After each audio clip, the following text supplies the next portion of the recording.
السلام عليكم ورحمة الله. صراحة هذه ما قدرتش نخليها في قلبي نهائيا.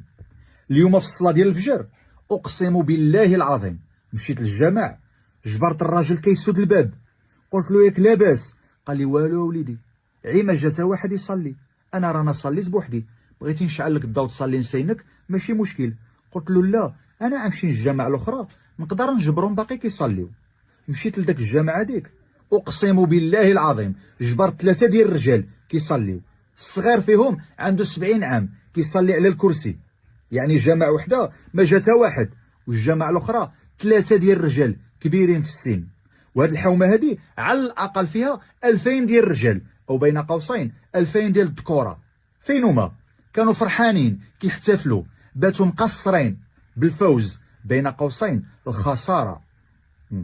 وانا متاكد مليار في المية ان الماتش كون كان في الوقيته د الفجر اقسم بالله العظيم حتى ينوضوا قبل بساعه او جوج يوجدوا الحرشه والملوي والقهوه اليوم الفراجه. ولكن هذه عيش الصلاه.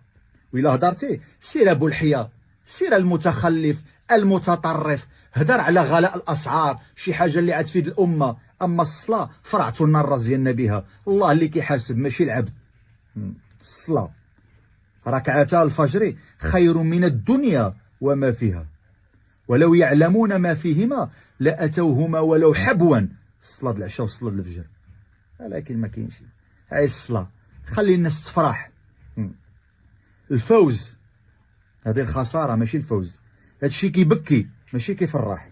إلا كنتي كتفرح بالخاوي خصك تراجع نفسك. إنا لله وإنا إليه راجعون.